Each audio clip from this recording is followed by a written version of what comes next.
David Granger, a wealthy man in his late 70s, sat alone in his gleaming silver Mercedes, tapping his fingers impatiently against the steering wheel. The air conditioner hummed quietly, struggling to fend off the relentless heat of a Kentucky summer.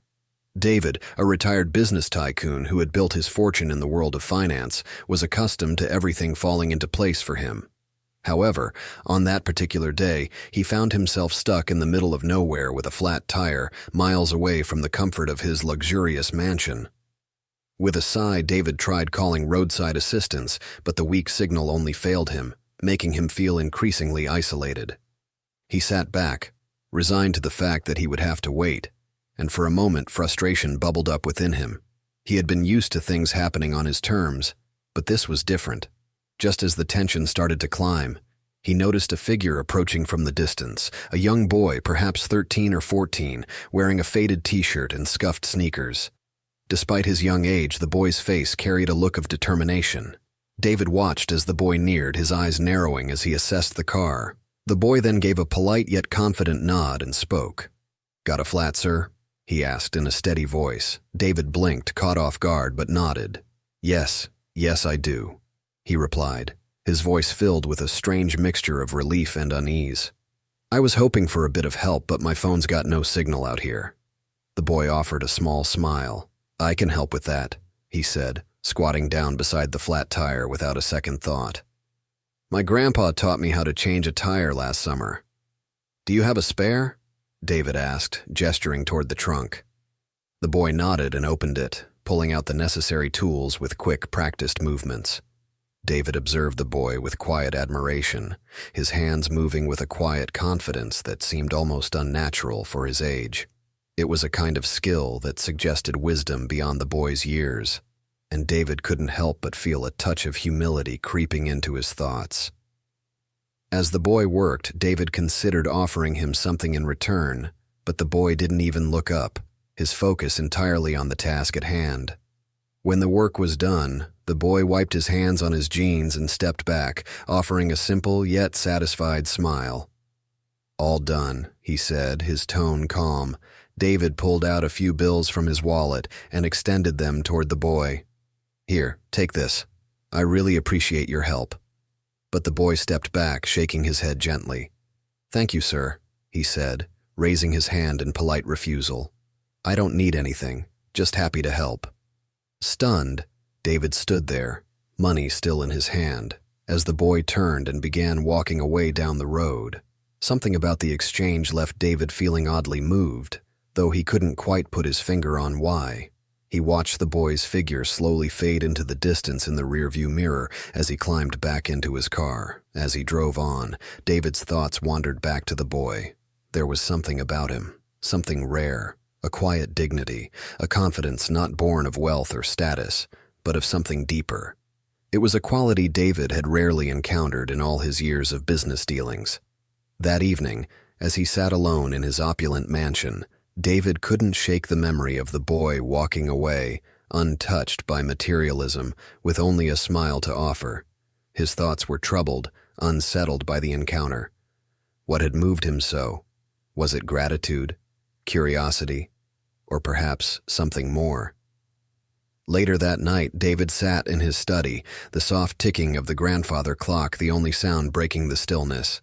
His perfectly prepared dinner of steak and asparagus sat untouched on the side table. He hadn't even noticed the meal. His mind was elsewhere, on the boy. The boy who had given so freely, without expectation.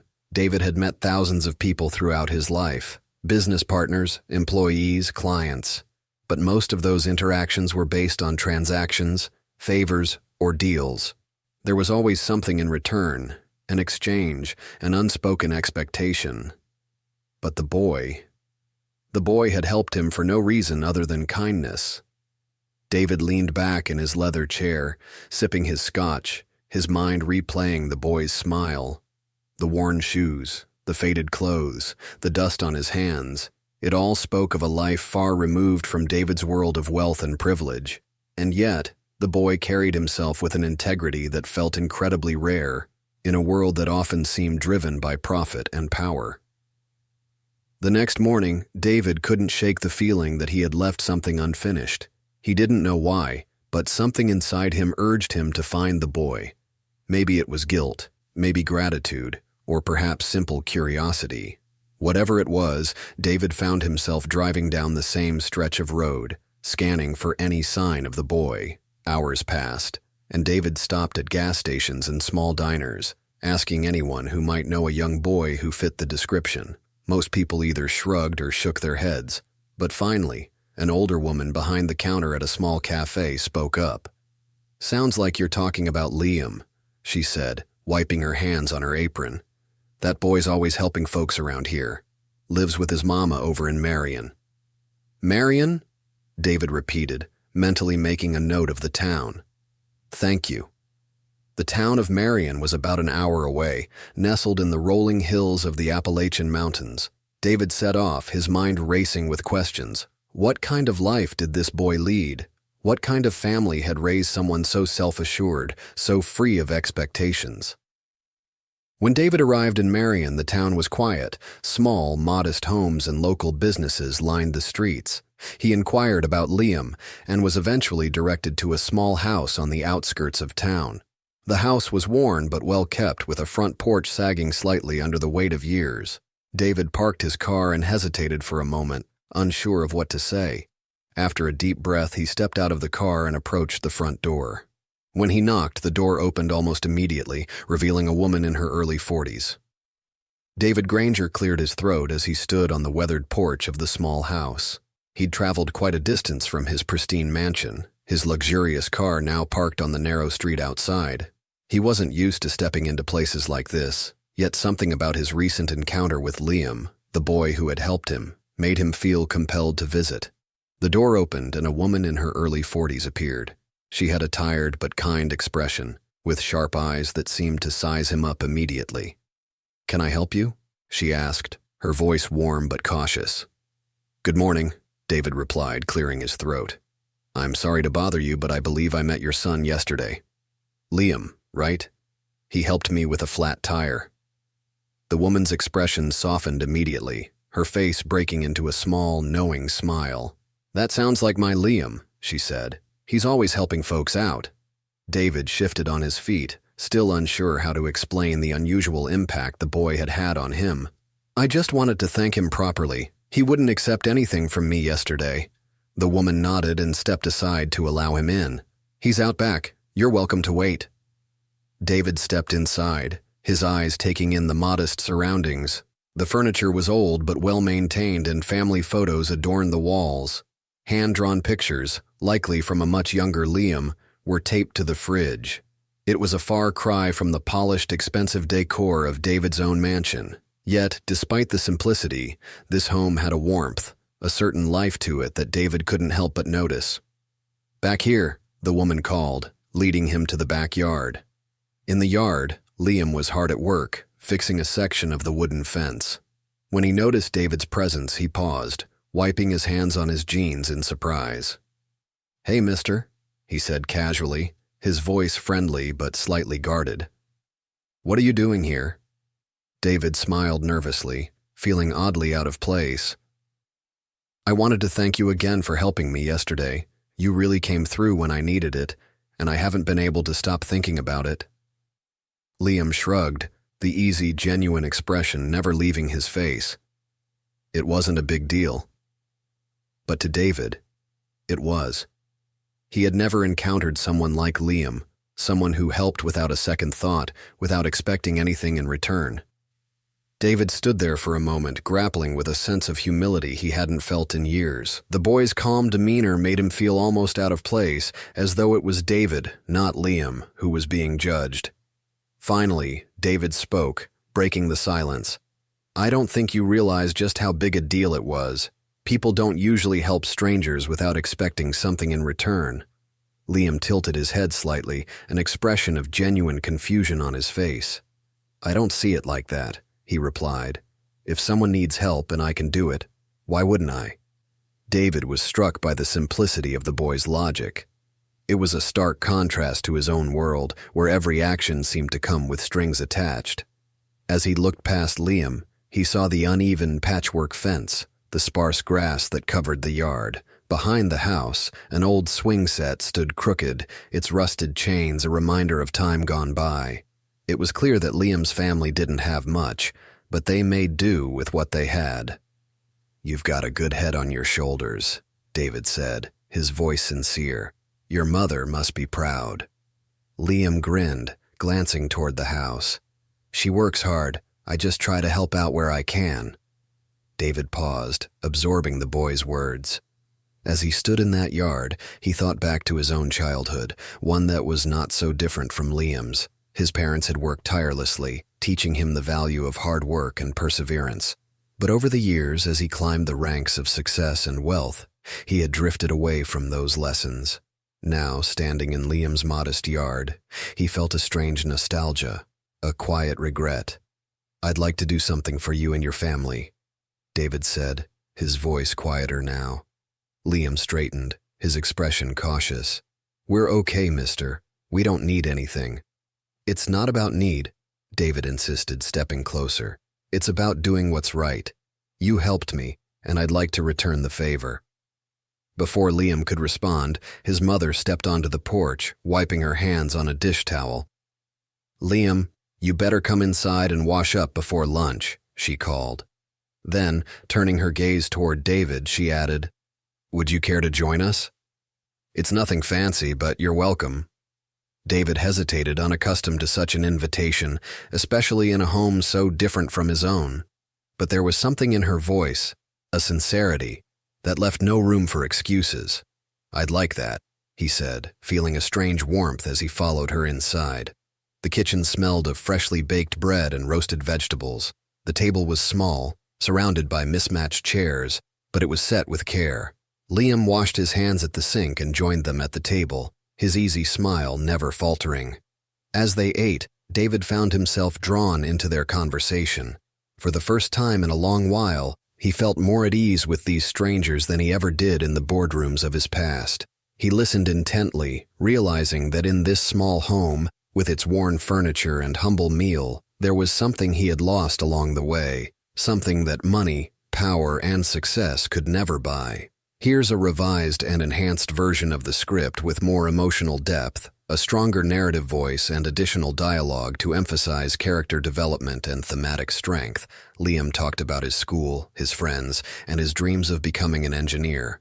His mother shared stories of the community, speaking with quiet pride about the people who looked out for one another. It was evident that in this small town, connections ran deeper than David had ever realized. David listened intently, feeling a warmth he hadn't experienced in years. For all his wealth and success, his own home had often felt cold, sterile, and empty. It lacked the laughter and genuine connection that filled this modest house. As he sat at their table, surrounded by this simple yet rich atmosphere, something inside him began to stir, a feeling he had forgotten.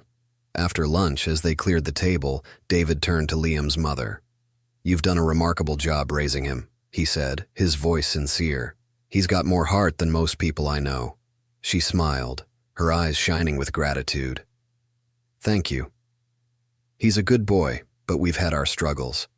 We've learned to appreciate the small things." David nodded, his mind already turning over ideas. He didn't want to overstep, but he couldn't walk away without doing something for them. This family had given him a gift, one he hadn't even realized he needed. A reminder of what truly mattered. As David left their home that afternoon, there was a newfound clarity in his chest.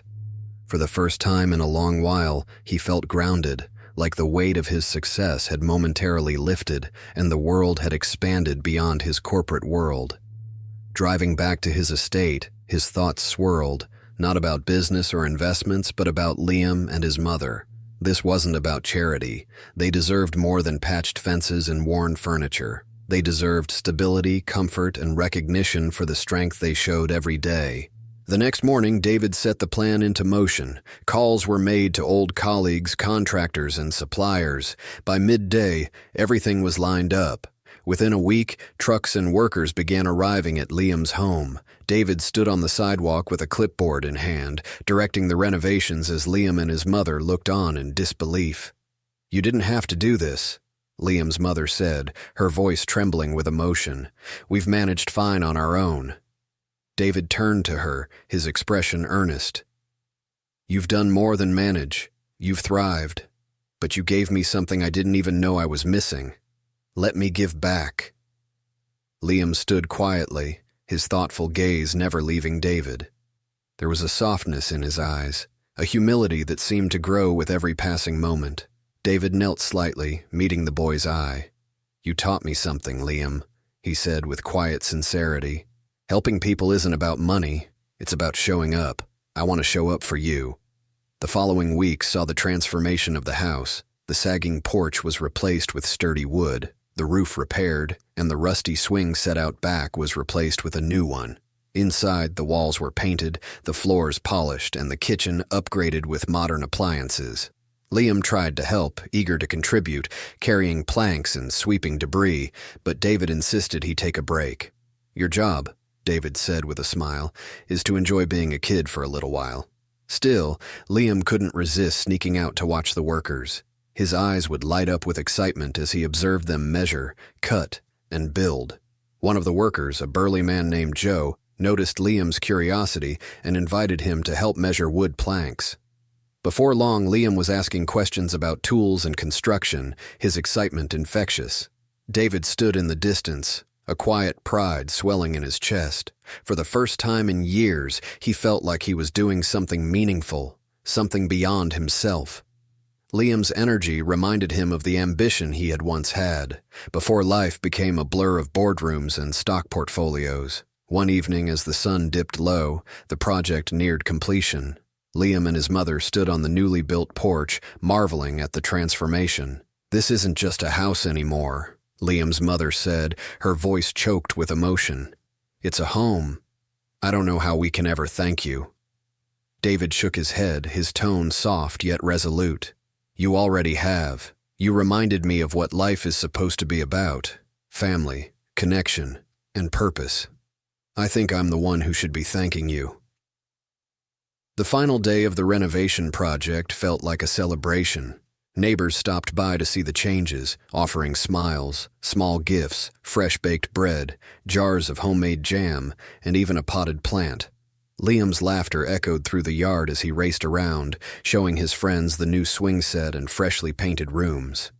Inside the house, once tired and worn, now radiated life.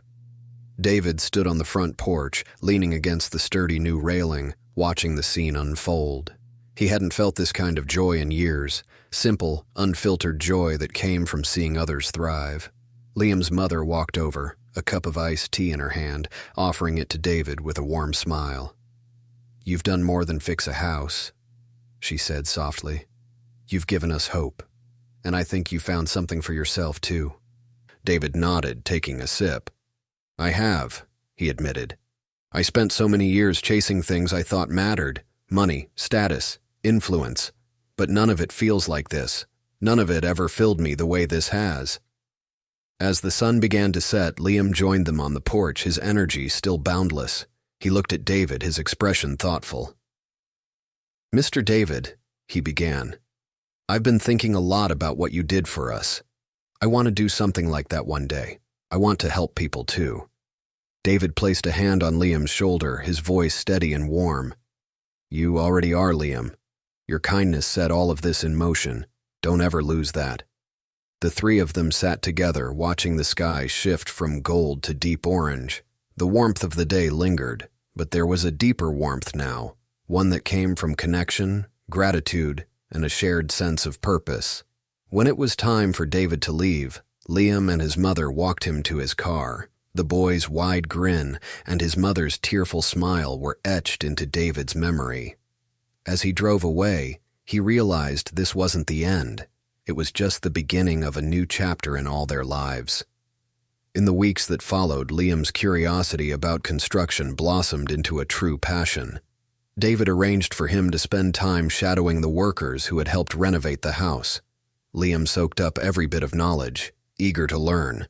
David, in turn, found himself drawn back to Harlan again and again. Each visit felt less like a trip and more like a return home. He no longer felt like an outsider in their lives. He was part of something bigger now, and for the first time in years, he was content. The story had come full circle, beginning and ending in a small town with a big heart. One act of kindness from a young boy reminded an old man of life's greatest lesson. It's not about what you have, but what you give.